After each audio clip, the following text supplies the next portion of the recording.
One of my favorite things to do with my downtime is to go and visit a local museum, whether I'm in a city or a town or some place that I haven't been before. One of the first things I look for, aside from my hotel, is what are the natural history museums in the area.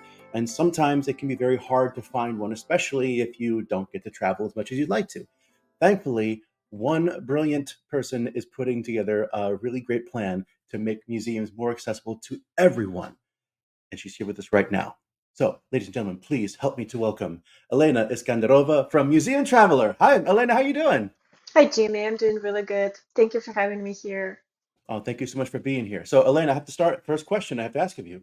Elena Iskanderova, what's your favorite dinosaur?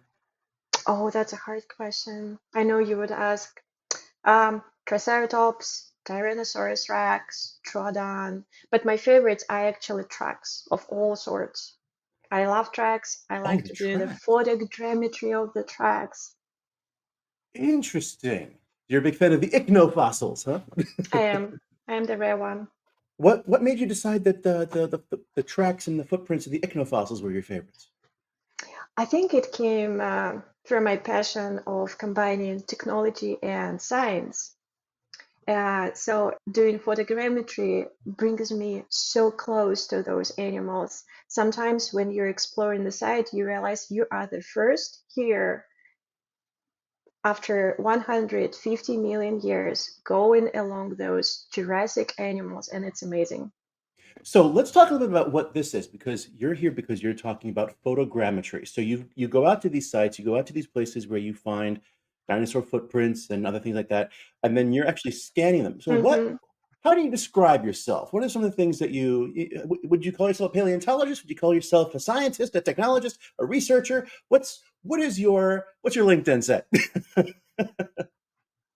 I'm a Scientist. scientist. So my master's degrees is in computer science and Oh, engineering. fantastic.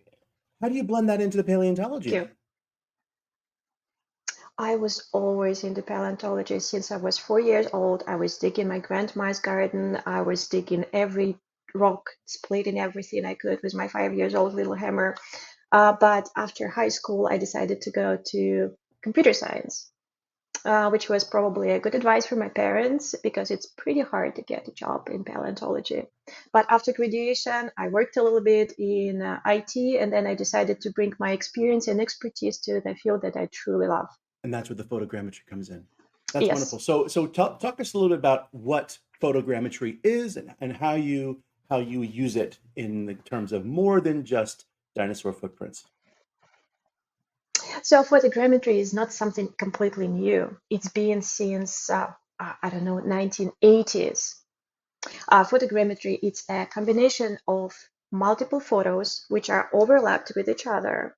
So you go in a few different dimensions, like a portrait mode and a horizontal mode, and then you combine it all together and you create this mathematically accurate model, very, very precise. So you can document a little track like this tiny. I send you the photo of the little baby raptor. It's one of probably my most favorite project that I've been working.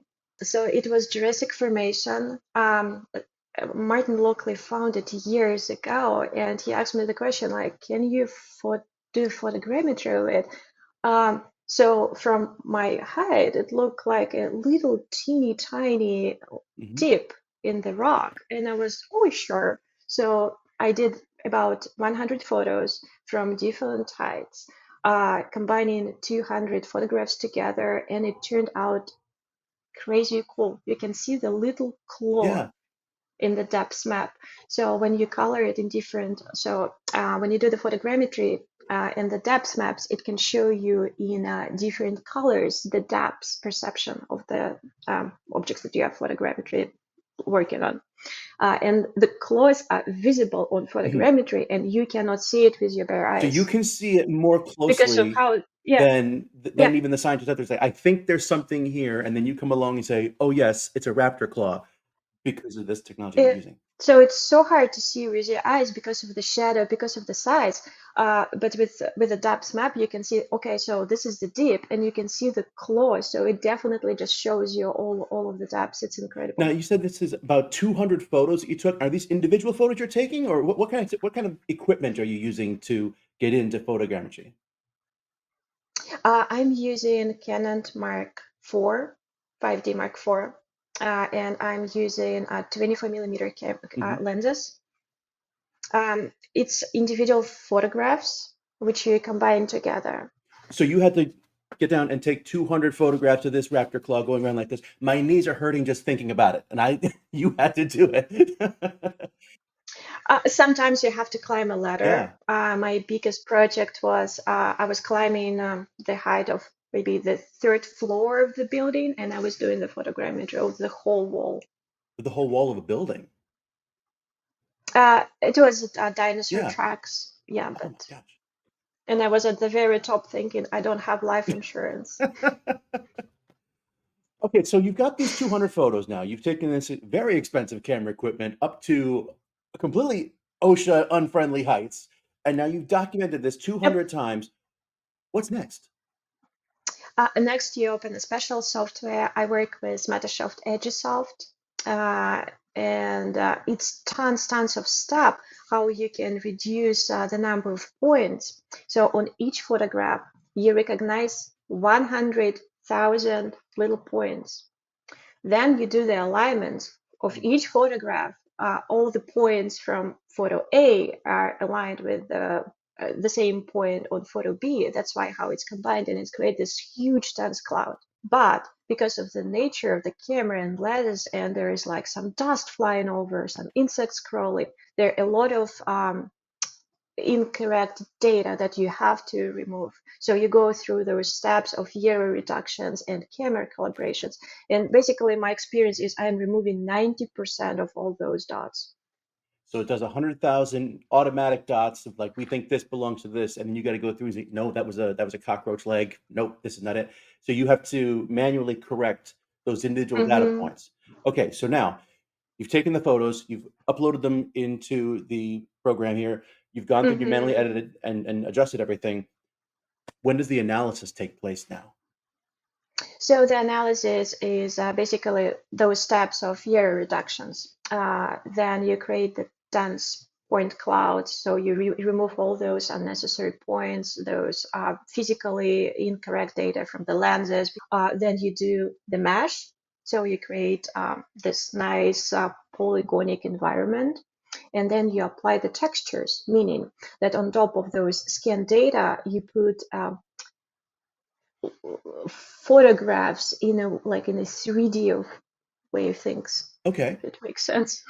So you take It the sounds more photographs, you complicated. have to you have to arrange them then. I'm doing it in a software, but Yeah, yes. that's very cool.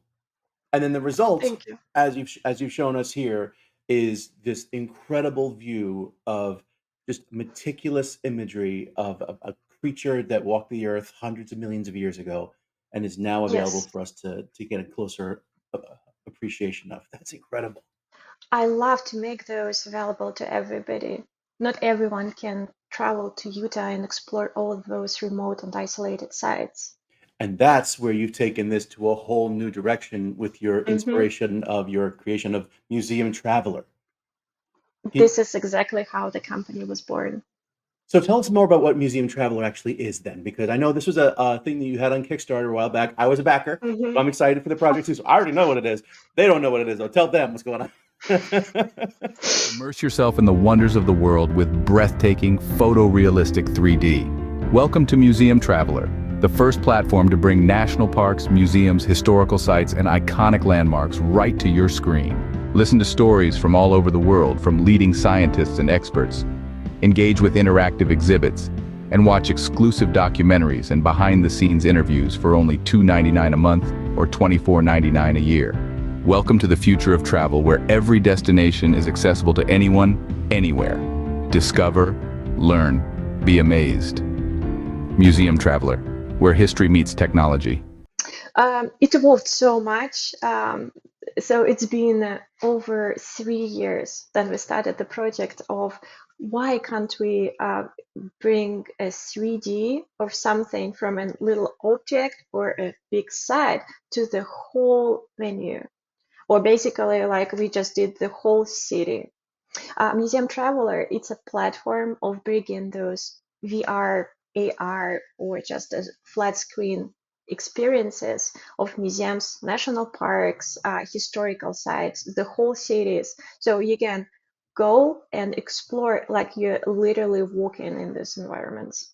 And we put all the documentaries inside, all the cool information, all the facts. So when you're exploring this virtual reality or immersive experiences, so you can learn actually so much more than you're even inside in physical space. And we're going to take a look at how that works right here, because you've given us a bit of a sneak preview, because this right now, as we're recording this, it's very close to becoming available to everybody, but it's not out just yet. So this is going to be a sneak preview of how Museum Traveler actually works. All right, so let's take a look at this now. And where are we going to be visiting?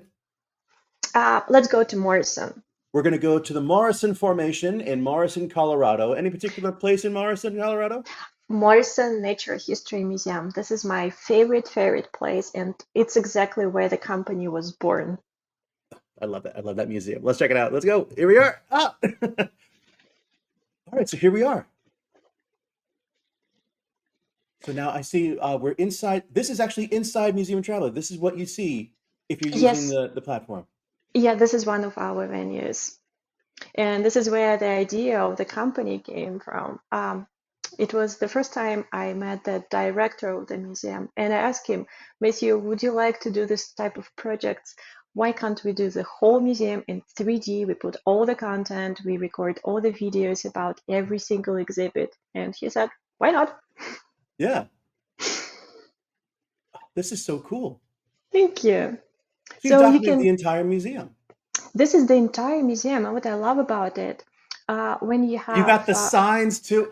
We have everything. Yeah. Whenever I go to a museum, I photograph all the signs. I document every single thing that I'm there. He's like, I'm going to take this here. I'm going to take this there. I want to check it later on. That's so cool. Look at this. Oh, look at the Mosasaurus, the Allosaurus. Yep. We have everything. And we have videos about every single display. It's Matthew. This is Matthew. He is absolutely great presenting. Can I tell you, he's part of the reason that he inspired me to do my mobile museum as well. Oh, really? I had a conversation with him. He was one of our previous interviews, and one of the things he stressed is that the future of museums has to be decentralized, so that people can get to them from everywhere. And I thought, okay, I'll throw a bunch of bones in a trailer, and I'll bring my big robot dinosaur here around. But you've taken it in a decidedly different direction. I guess Morrison inspired a lot of companies. Yep, a lot of ideas. It really does. It really does.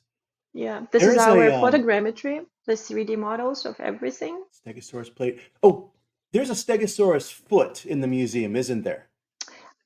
Quite a lot. So this is a fully grown-up adult Stegosaurus. There is a little baby hatchling, but I want to show you one of my favorites. So this one is just an incredible slab because it represents the growth. And here I will show you a little bit my details. Okay, check it out.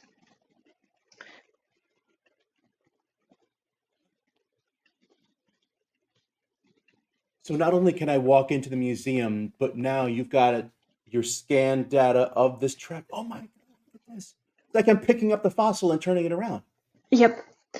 So what you see here is a teeny tiny just born Stegosaurus. It's a little footprint. And next to it, it's a little bit older, maybe cousin, maybe sibling. Yeah. What it tells us is those groups of animals who are working together. You can't get this close if you're in the museum. Yes. This is incredible. So we have the raptors on the slab. I can show you. So this is the actual size of the baby Stegosaurus. That's incredible. Thank Can you go back over real quick? There's a model of an adult Stegosaurus foot. Yes. So this is actually the growth. So if you want to check this out, we can get a little bit closer. So this is the growth from the little teeny tiny baby to the fully grown up bus size animal. Let's go back to the adult one.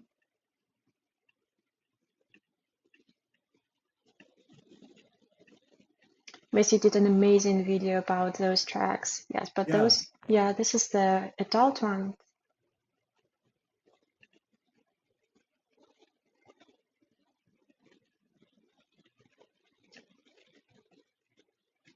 Isn't that incredible? Look at this. Thank you. I love photogrammetry. This is such an interesting way of presenting. It looks like it loves you back. Well, thank you. That is so cool. Oh my gosh. You see those, right?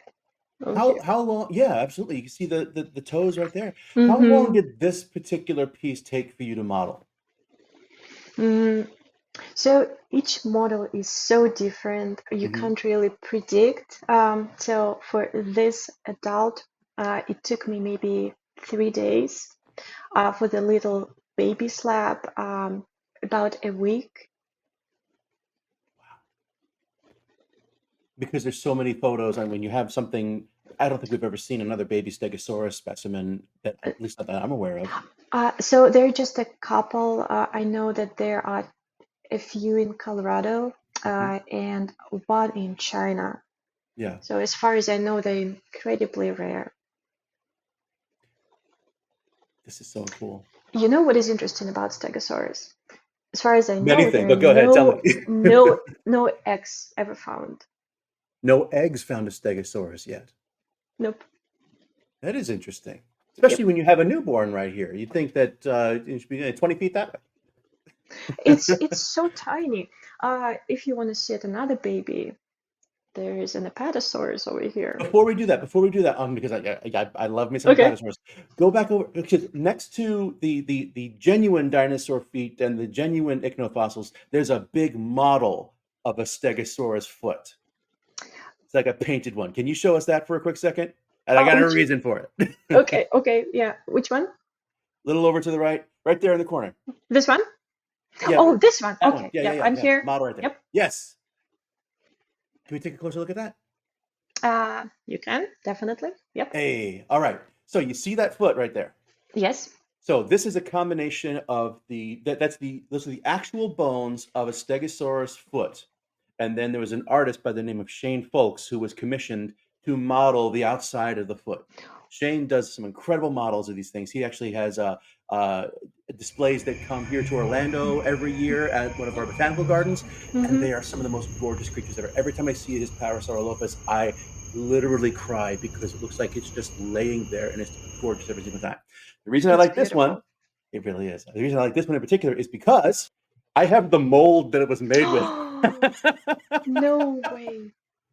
This is incredible. This is fun. This is a neat little thing. Shane was connected with him on social media, and he's like, "Hey, I've got a few of the molds that I don't really use anymore." So I ended up buying this from him, along with the ability to make my own cast, so I can make my own versions of those. And eventually, I'm going to get one that works right. So this is really, really great. It's cute, right? And it's fun. Yeah. So it's this is every time I see the Morrison Museum, I think I got that foot floating around here someplace. So now it's nice to see what it's supposed to look like, and I'll get there eventually. All right. Stegosaurus are cute. They really are. Thank you so much for indulging me on that one. All right, let's look at the baby Apatosaurus. I got a big fan of those too. Let's go look.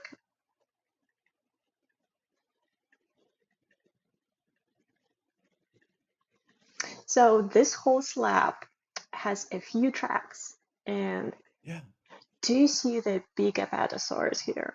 I do. Yeah, so it's all the way here. That is a big footprint. This is a big footprint. And here you see all the little ones. I will show in a second my 3D. But what it shows us is basically those little babies were running on their back, feet, all around the adults. Oh my gosh. This art is representing how it probably was. This particular model took me about 1,000 photos and maybe 2 weeks of work.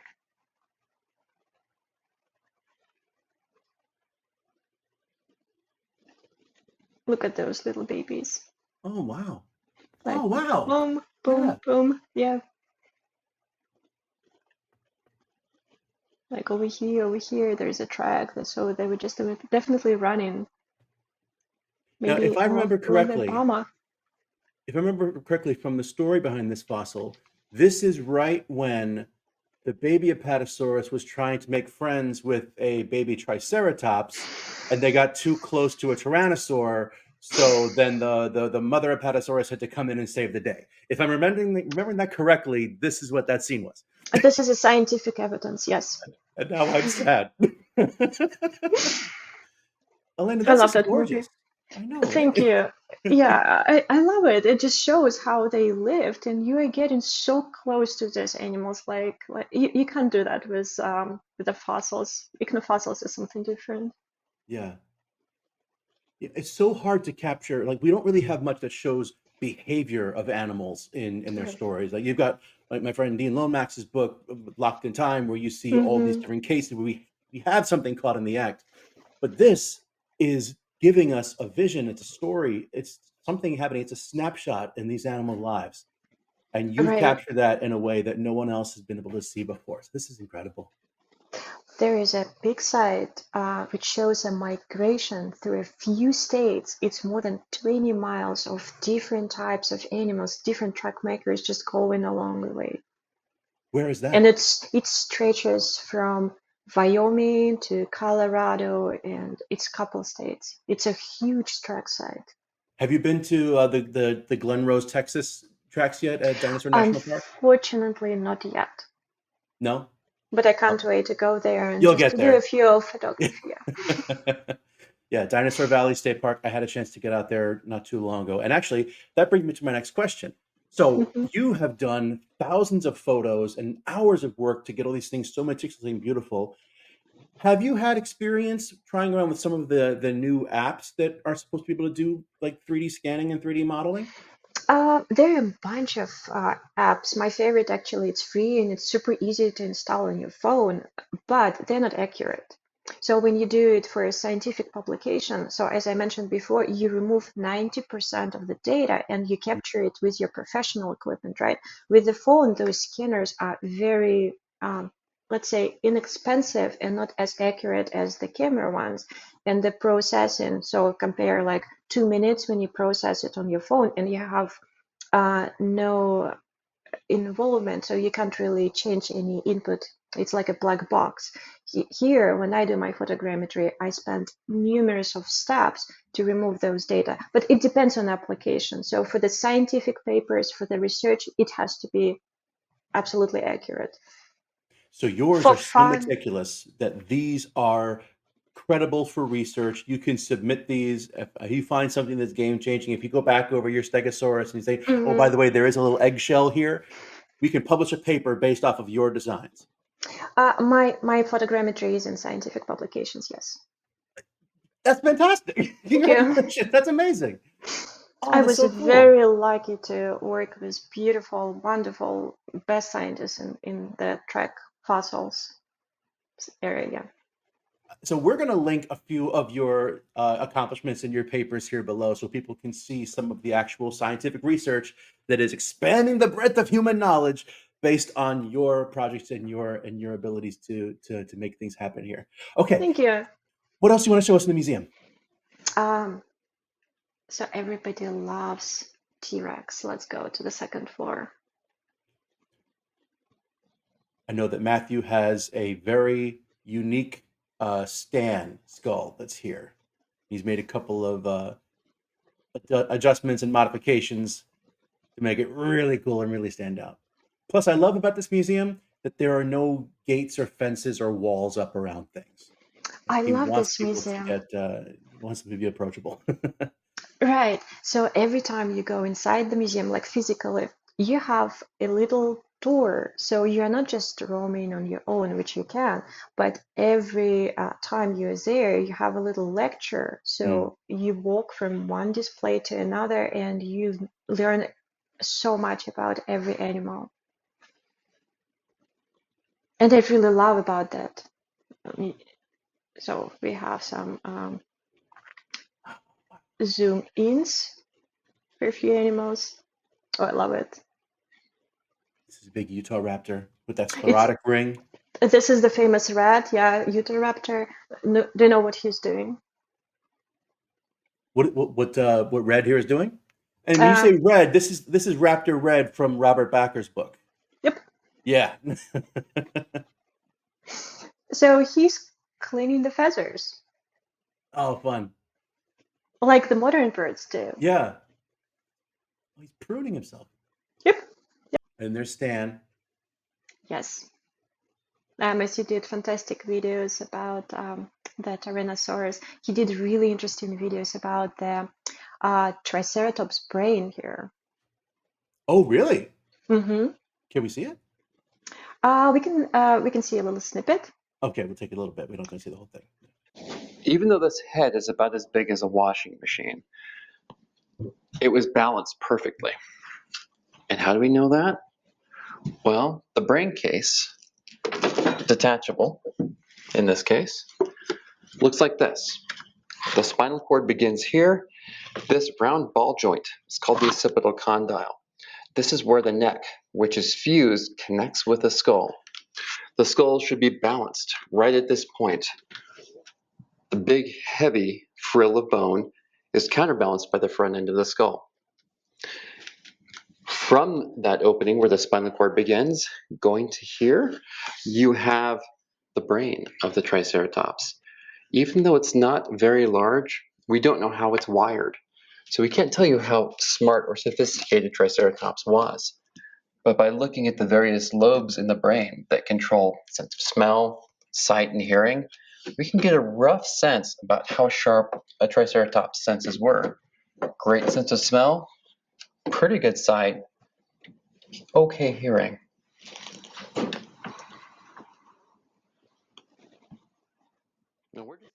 I will pause it. It's a couple minutes. So That's so cool. thank you. So when we were doing this first museum, we were thinking of how the content should be presented, and my idea was when you're in the museum, you have so little chances of meet with the directors or curators or scientists who usually work on those exhibits or do the scientific research.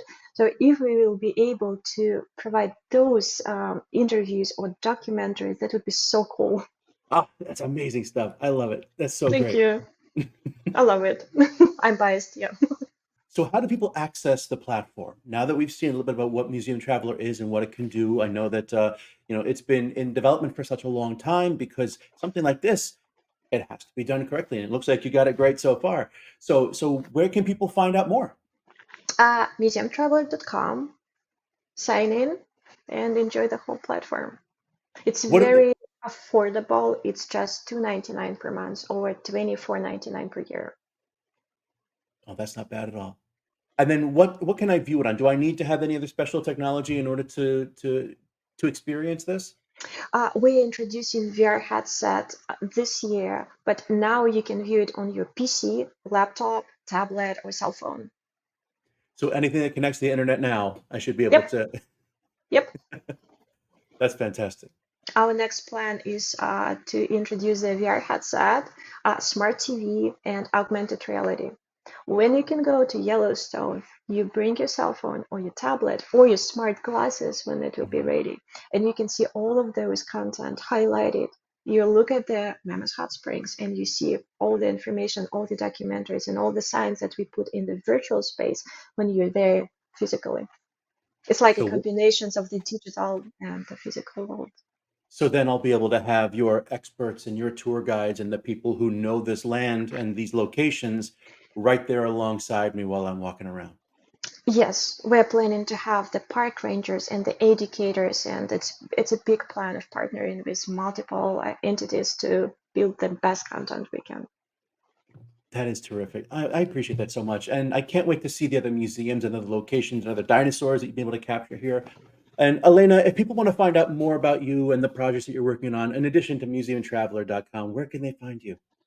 I have my little Instagram account when I'm posting everything about my travels and my passions, my photogrammetry projects. That's Alena Iskanderova. It started as actually my two hobbies. I love astrophotography and I love boating. So that's what my account was for, which slowly transitioned to paleontology only. It's fantastic. Well, hey, thank you so much for being here with us today. This has been an absolute delight and such a treat to see what you're doing and the next steps in how people can engage with museums no matter where they are in the world, because no matter where you are, what you do, or how old you are, we know the dinosaurs will always be awesome. Thank you. Dinosaurs are always awesome.